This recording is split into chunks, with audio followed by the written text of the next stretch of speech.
Chapter 11, where Silas Linden comes into his own. Silas Linden, prize fighter and fake medium, had had some good days in his life, days crowded with incidents for good or evil. There was the time when he had backed Rosalind at 100-1 in the Oaks and had spent 24 hours of brutal debauchery on the strength of it. There was the day also when his favorite right uppercut had connected in most accurate and rhythmical fashion with the protruded chin of Bull Wardell of Whitechapel, whereby Silas put himself in the way of a Lonsdale belt and a try for the championship. But never in all his varied career had he such a day as this supreme one, so it is worth our while to follow him to the end of it. Fanatical believers have urged that it is dangerous to cross the path of spiritual things when the heart is not clean. Silas Linden's name might be added to their list of examples, but his cup of sin was full and overflowing before the judgment fell. He emerged from the room of Algernon Mailey with every reason to know that Lord Roxton's grip was as muscular as ever.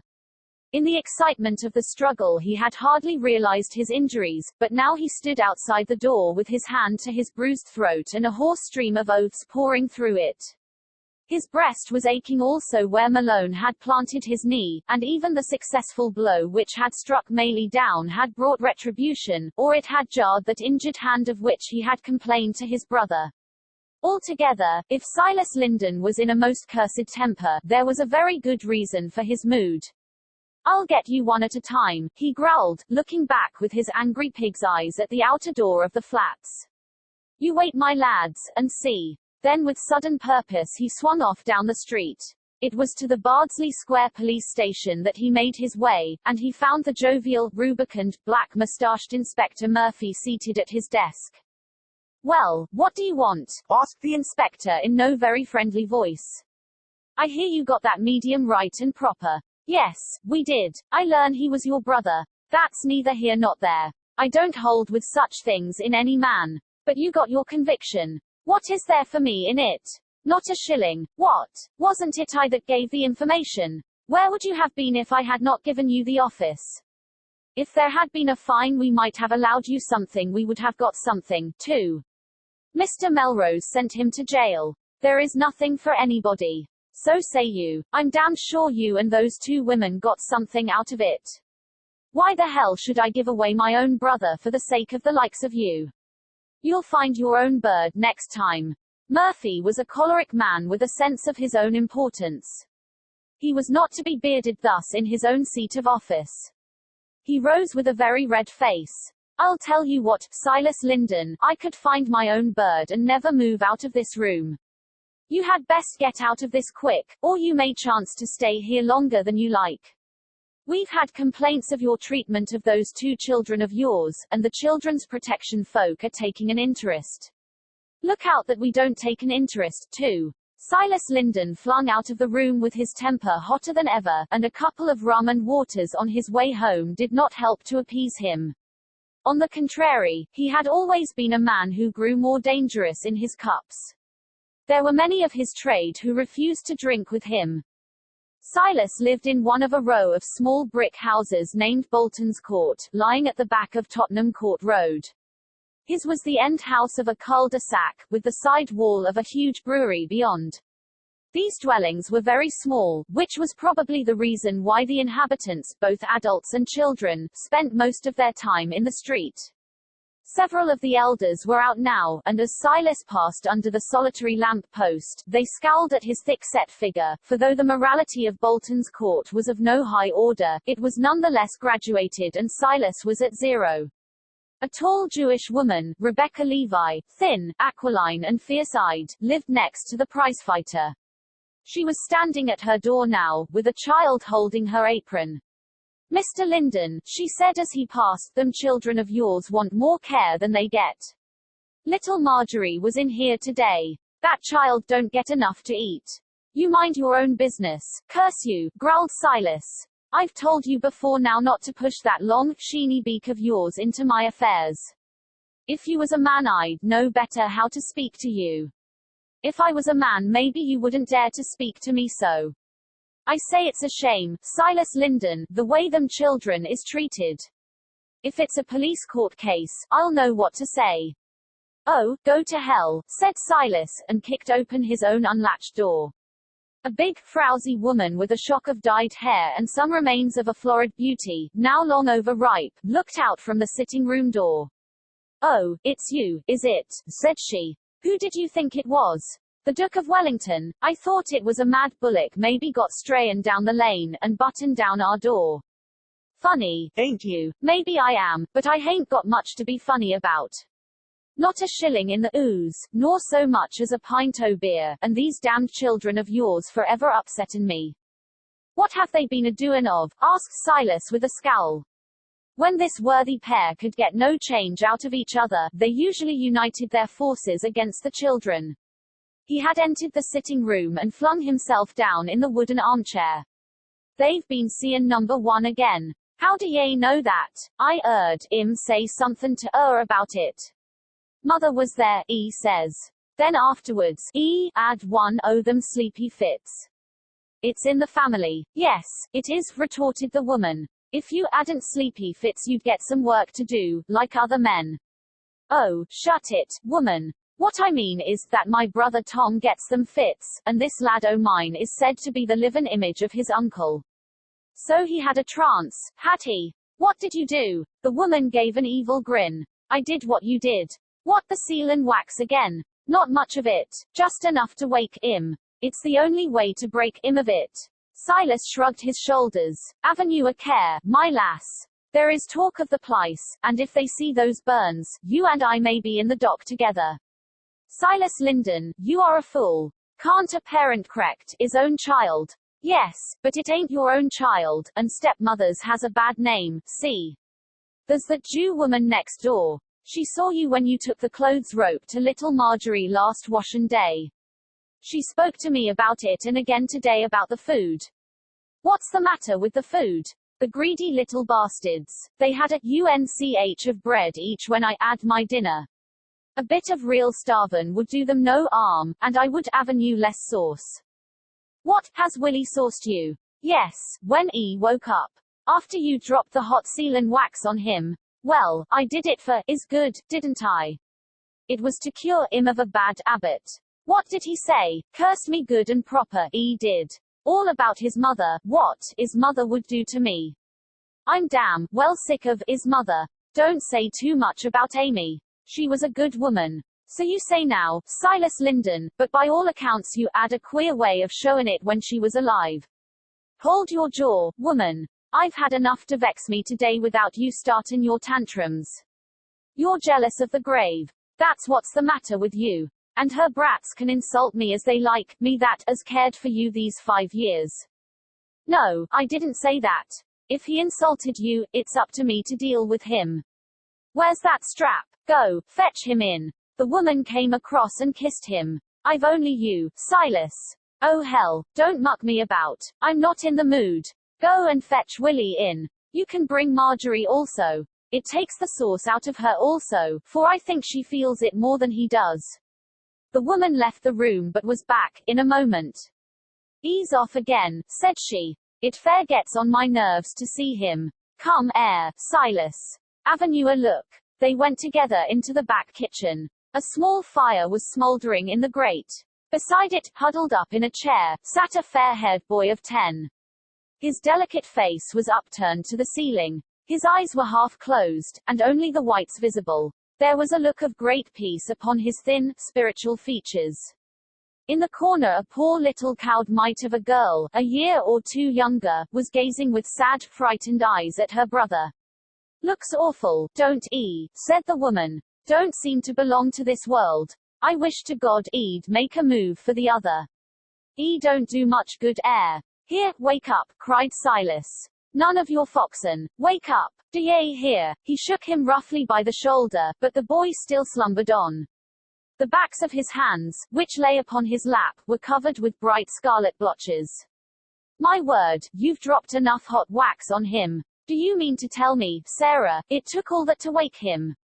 Maybe I dropped 1 or 2 extra for luck. He does aggravate me so that I can hardly hold myself. But you wouldn't believe how little he can feel when he's like that. You can howl in his ear. It's all lost on him. Sea air. She caught the lad by the hair and shook him violently. He groaned and shivered. Then he sank back into his serene trance. Say, cried Silas, stroking his stubbled chin as he looked thoughtfully at his son, I think there is money in this if it is handled to rights. What about a turn on the halls, eh? The boy wonder, or how is it done? There's a name for the bills. Then folk know his uncle's name, so they will be able to take him on trust. I thought you was going into the business yourself. That's a washout, snarled Silas. Don't you talk of it. It's finished. Been caught out already. I tell you not to talk about it, woman, the man shouted. I'm just in the mood to give you the hidden of your life, so don't you get my goat, or you'll be sorry. He stepped across and pinched the boy's arm with all his force. By cripes, he's a wonder. Let us see how far it will go. He turned to the sinking fire and with the tongs he picked out a half-red ember. This he placed on the boy's head. There was a smell of burning hair, then of roasting flesh, and suddenly, with a scream of pain, the boy came back to his senses. Mother, mother, he cried. The girl in the corner took up the cry. They were like two lambs bleating together. Damn your mother, cried the woman, shaking Marjorie by the collar of her frail black dress. Stop squalling, you little stinker. She struck the child with her open hand across the face. Little Willie ran at her and kicked her shins until a blow from Silas knocked him into the corner. The brute picked up a stick and lashed the two cowering children, while they screamed for mercy, and tried to cover their little bodies from the cruel blows. You stop that, cried a voice in the passage. It's that blasted Jewess, said the woman. She went to the kitchen door. What the hell are you doing in our ooze? Op it, quick, or it will be the worse for you. If I hear them children cry out once more, I'm off for the police.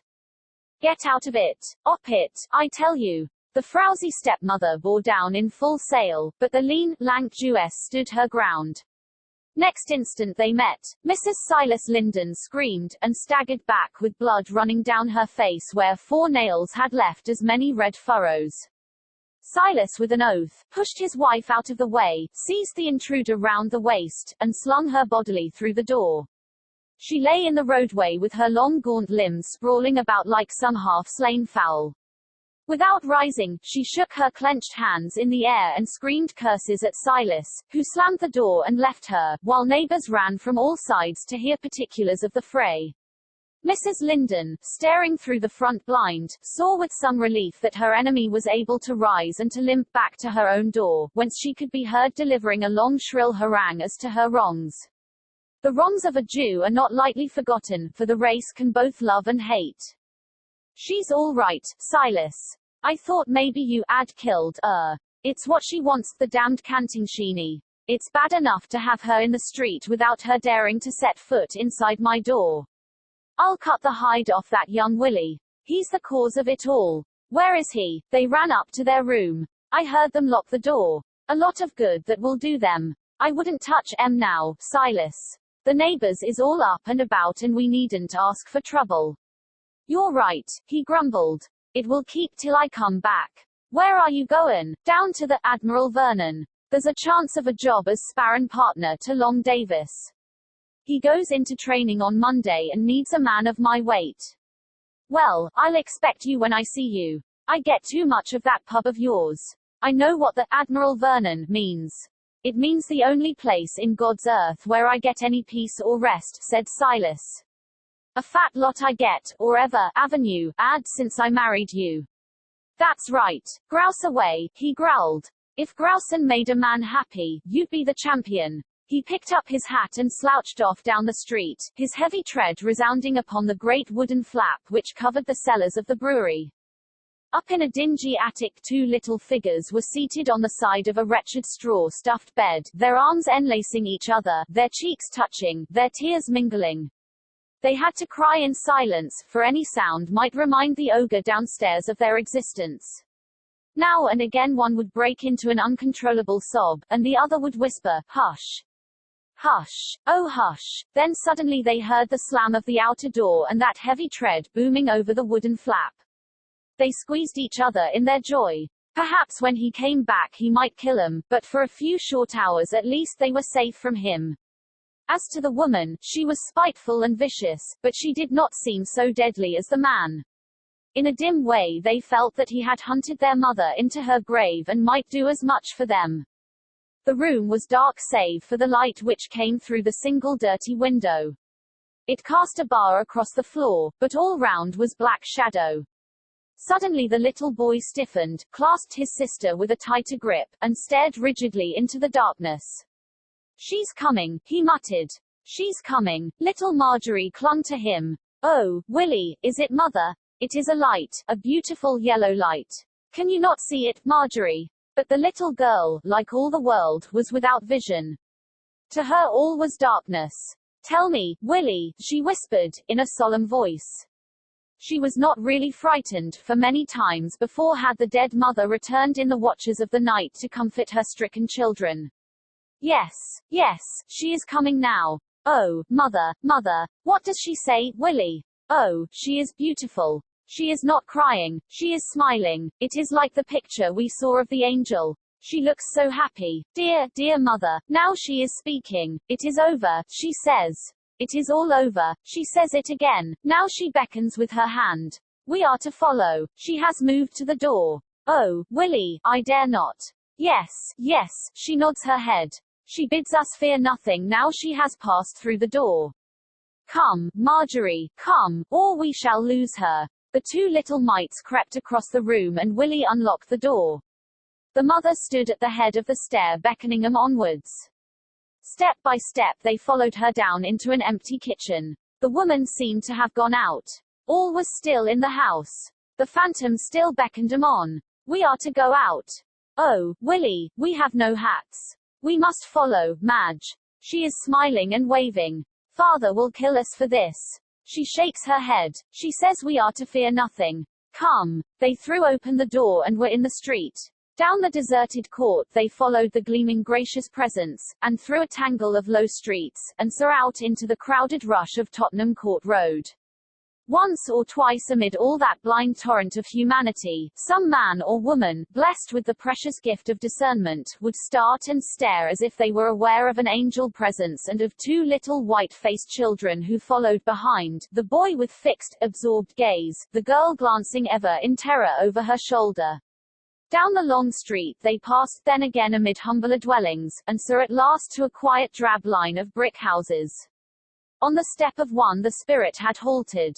"We are to knock," said Willie. "Oh, Willie, what shall we say? We don't know them. We are to knock," he repeated, stoutly. "Rat-tat. It's all right, Madge." She is clapping her hands and laughing. So it was that Mrs. Tom Linden, sitting lonely in her misery and brooding over her martyr in jail, was summoned suddenly to the door, and found two little apologetic figures outside it. A few words, a rush of woman's instinct, and her arms were round the children. These battered little skiffs, who had started their life's voyage so sadly, had found a harbor of peace where no storm should vex them more. There were some strange happenings in Bolton's court that night. Some folk thought they had no relation to each other. One or two thought they had. The British law saw nothing and had nothing to say. In the second last house, a keen, hawk-like face peered from behind a window blind into the darkened street. A shaded candle was behind that fearful face, dark as death, remorseless as the tomb. Behind Rebecca Levi stood a young man whose features showed that he sprang from the same Oriental race. For an hour, for a second hour, the woman had sat without a word, watching, watching. At the entrance to the court there was a hanging lamp which cast a circle of yellow light. It was on this pool of radiance that her brooding eyes were fixed. Then suddenly she saw what she had waited for. She started and hissed out a word. The young man rushed from the room and into the street. He vanished through a side door into the brewery. Drunken Silas Linden was coming home. He was in a gloomy, sullen state of befuddlement. A sense of injury filled his mind. He had not gained the billet he sought. His injured hand had been against him. He had hung about the bar waiting for drinks and had got some, but not enough. Now he was in a dangerous mood. Woe to the man, woman or child, who crossed his path. He thought savagely of the Jewess who lived in that darkened house. He thought savagely of all his neighbors. They would stand between him and his children, would they? He would show them. The very next morning he would take them both out into the street and strap them within an inch of their lives. That would show them all what Silas Linden thought of their opinions. Why should he not do it now? If he were to waken the neighbors up with the shrieks of his children, it would show them once for all that they could not defy him with impunity. The idea pleased him. He stepped more briskly out. He was almost at his door when, it was never quite clear how it was that the cellar flap was not securely fastened that night. The jury were inclined to blame the brewery, but the coroner pointed out that Linden was a heavy man, that he might have fallen on it if he were drunk, and that all reasonable care had been taken. It was an 18-foot fall upon jagged stones, and his back was broken. They did not find him till next morning, for, curiously enough, his neighbor, the Jewess, never heard the sound of the accident. The doctor seemed to think that death had not come quickly. There were horrible signs that he had lingered. Down in the darkness, vomiting blood and beer, the man ended his filthy life with a filthy death. One need not waste words or pity over the woman whom he had left. Relieved from her terrible mate, she returned to that music hall stage from which he, by force of his virility and bull-like strength, had lured her. She tried to regain her place with, "Hi, hi, hi, I'm the Dernier Cri, the girl with the cartwheel hat," which was the ditty which had won her her name. But it became too painfully evident that she was anything but the Dernier Cri, and that she could never get back. Slowly she sank from big halls to small halls, from small halls to pubs, and so ever deeper and deeper, sucked into the awful silent quicksands of life which drew her down and down until that vacuous painted face and frowsy head were seen no more.